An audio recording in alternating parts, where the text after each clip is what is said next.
क्या कभी वो दिन भूल सकते हैं जब एक माँ अपने बच्चे को गोदी में झुलाती थी, खुद भूखी रहकर उसे खिलाती थी, पर जब वही बच्चा बड़ा होकर उसे ही बोझ समझने लगे, तो क्या माँ की ममता हार जाती है? आज की कहानी दिव्या ज्ञान कहानियां पर आपके दिल को छू जाएगी। बूढ़ी माँ की तन्हाई, अमीर बेटे का दिल छू लेने वाला पश्चाताप, एक ऐसी सच्ची भावनाओं से भरी कहानी जो आपको सोचने पर मजबूर कर देगी। ये कहानी है एक बूढ़ी माँ, कमला देवी की, जिसने अपने बेटे को पाल पोस कर बड़ा किया, उसे पढ़ाया, काबिल बनाया और अपना सब कुछ उस पर न्यौछावर कर दिया। लेकिन वक्त ने ऐसा मोड़ लिया कि वही बेटा जो कभी माँ की गोदी में चैन से सोया करता था, उसे ही एक दिन अपनी माँ बोझ लगने लगी। पहला भाग। माँ का संघर्षित कमला देवी एक सीधी सादी मेहनती महिला थीं। उनके पति की मृत्यु तब हो गई थी जब उनका बेटा राहुल मात्र 12 साल का था। उन्होंने सिलाई करके, दूसरों के घरों में काम करके अपने बेटे को पढ़ाया लिखाया। उन्होंने खुद फटे कपड़ों में दिन बिताए, लेकिन बेटे के लिए कभी कुछ कम नहीं होने दिया।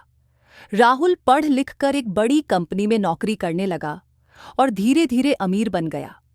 उसने शहर के पॉश इलाके में एक बड़ा घर बना लिया और वहीं अपनी पत्नी प्रियंका और बेटे अर्जुन के साथ रहने लगा। शुरू में मां को भी साथ रखा, लेकिन धीरे धीरे घर का माहौल बदलने लगा। दूसरा भाग। बेटे की बेरुखी। प्रियंका को कमला देवी की पुरानी आदतें और ग्रामीण अंदाज पसंद नहीं आते थे। वह बार बार राहुल से कहती, आपकी माँ की वजह से हमारे घर का माहौल अच्छा नहीं रहता, अर्जुन पर बुरा असर पड़ेगा। राहुल माँ की बातों को अनसुना करने लगा। माँ की थाली में अब अलग से खाना आने लगा। कपड़े धोने वाली भी उसकी चीजों को हाथ नहीं लगाती। धीरे धीरे माँ एक कोने में सिमट गई। एक दिन प्रियंका ने कहा, या तो आपकी माँ यहां रहेगी या मैं। राहुल ने बिना सोचे समझे माँ से कहा, माँ, आप गांव चली जाइए, यहां अब आपके लिए जगह नहीं है। कमला देवी ने आंसू पोंछते हुए बस इतना कहा, ठीक है बेटा, मैं चली जाऊंगी, बस खुश रहना। तीसरा भाग। बूढ़ी माँ की तन्हाई। गांव में उनका टूटा फूटा घर था, जिसमें बरसात में छत टपकती थी। बूढ़ी हड्डियां अब खेत में काम नहीं कर पाती थीं। पड़ोसी कभी कभी खाना दे देते, लेकिन कई रातें भूखे पेट कट जाती।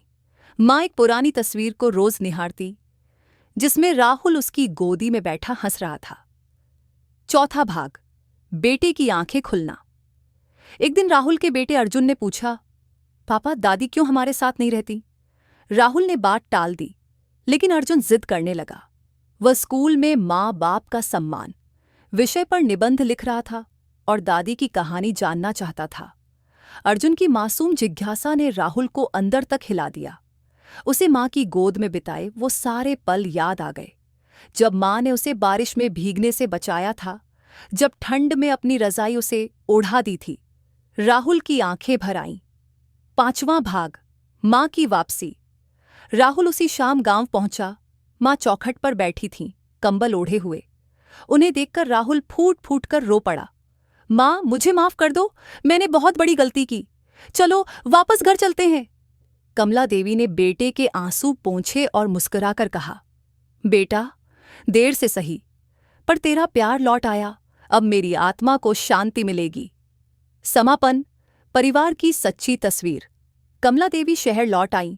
अब उन्हें घर के एक कोने में नहीं, बल्कि दिल के बीचों बीच जगह मिली। प्रियंका ने भी अपनी गलती मानी और माँ से माफी मांगी। अर्जुन अब अपनी दादी की कहानियों में खो जाता था। घर अब सच में घर बन गया, जहां बूढ़ी माँ की मुस्कान, बेटे का पश्चाताप, बहू की समझदारी और पोते का प्यार सब एक साथ थे। सीखा। माँ केवल जन्म नहीं देती, जीवन जीना सिखाती है। जो माँ को सम्मान नहीं देता, वो जीवन में कभी सच्चा सुख नहीं पा सकता। इस मार्मिक कहानी से हमने सीखा, माँ कभी बोझ नहीं होती। माँ तो वो नींव होती है जिस पर हमारी जिंदगी की इमारत खड़ी होती है। अगर कहानी ने आपके दिल को छू लिया हो तो लाइक जरूर करें, कमेंट में माँ लिखकर उन्हें एक श्रद्धांजलि दें और दिव्या ज्ञान कहानियां को सब्सक्राइब करें ऐसे ही और दिल को छूने वाली कहानियों के लिए। मिलते हैं अगली कहानी में, जहां भावनाएं होंगी, सीख होगी और एक सच्चा अनुभव। धन्यवाद। लव।